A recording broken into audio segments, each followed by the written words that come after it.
Ready হয়ে চলে গিয়েছিলাম ঘুরতে প্লাস শপিং করতে। কোথায় গিয়েছিলাম ভিডিও ১ম এ দেখে নিশ্চয়ই বুঝতে পারছো। তো কি করলাম সেটা দেখতে হলে আমাদের সঙ্গেই থাকো। আসসালামু আলাইকুম এভরিওয়ান, কেমন আছেন সবাই? আলহামদুলিল্লাহ আমরাও ভালো আছি। তো গতকালকে চলে গিয়েছিলাম যমুনা ফিউচার পার্কে। তো এখন যেহেতু মেঘলা ওয়েদার, যখন তখন বৃষ্টি আসতে পারে, তো ভাবলাম আজকে আর বাইকে যাব না, তো বাসে যাব। তো যেই ব্যাপার সেই কাজ, চলে এসেছিলাম বাসে করে আমরা যমুনা ফিউচার পার্কে। তো এখানে আসার পরে আমাদের বাস থেকে নামিয়ে দিয়েছিল। তারপর আমরা ফ্লাইওভার উঠে এপাশে আসবো। তো এই যে ফ্লাইওভারের উপরে ছোট, ছোট এরকম স্টল আকারে দোকান দেয়া ছিল। তো যেহেতু হাতে সেরকম সময় ছিল না, তো ভাবলাম এখানে আর লেট করব না। আমরা একবারে যমুনাতে চলে যাব।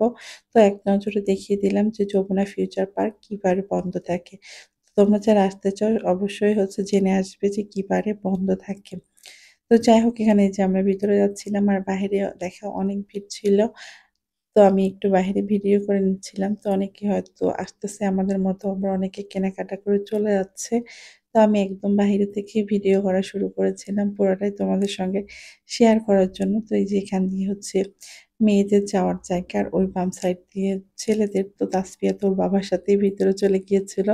আর আমি একা, একা এই পাশ দিয়ে এসেছিলাম। তারপরে যে শুরু। তো আমার মেয়ে তো এখানে আসার পরে এবার নিয়ে ও ২য় বার আসছে। আর এর আগেও একবার এসেছিলাম আমরা। তো দেখেন, এটা দেখে তো তার মাথা পুরাই ঘুরে যাচ্ছে, এটা ওটা।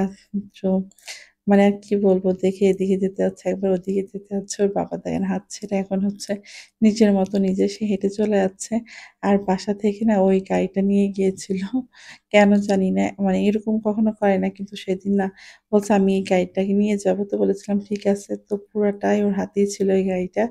তারপরে এখানে সবাই যে ছবি তুলছিল, ভিডিও করছিল। তো আমি একটু ছবি তুলছিলাম, ভিডিও করে নিলাম। তো তাসফিয়াকে এখানে দাঁড়াতে বলেছিলাম। সে আর তার বাবা তো এই যে লিফটে চলে যাচ্ছে, কারণ লিফট দেখলে তার মাথা কাজ করে না। সে লিফটে উঠবে আর নামবে। তো এই যে তারা এখানে দাঁড়ায় আছে আমার জন্য। তো আমি বললাম ঠিক আছে তোমরা যাও, আমি আসতেছি। তো আমি আবার একটু ভিডিও করে নিচ্ছিলাম। আর আমার না ভিডিও করতে ভালোও লাগে, আবার একটু লজ্জাও করে, কারণ অনেক মানুষজন থাকে তো। তো যাই হোক, এই যেখানে ভিডিও করছিলাম। আর চারিদিকে এত সুন্দর, মানে পরিবেশ, এখানে যে গিয়েছে সেই বুঝতে পারবে। তো আমরা সবকিছু ঘুরে দেখছিলাম। তারপর কেনাকাটা করব। তো যাই হোক, এখান দিয়ে যে বাচ্চাদের এখানে একটা খেলার জোন আছে। তো একজন বলল যে ওই পাশে বাচ্চাদের খেলার অনেক ভ্যারাইটি আছে। তো সেখানেই যাচ্ছিলাম আমরা। তারপরে না যাইতে, যাইতে যে চেয়ারগুলো দেখলাম, এগুলো নাকি ম্যাসাজ চেয়ার। এগুলাতে বসলে নাকি ঘাড়, তারপর পা এগুলো ম্যাসাজ হয়। তো দেখতে অনেক সুন্দর ছিল। তারপর চলে এসেছিলাম এই যে এখানে। বাচ্চারা অনেক ধরনের গাড়ি ছিল এগুলাতে।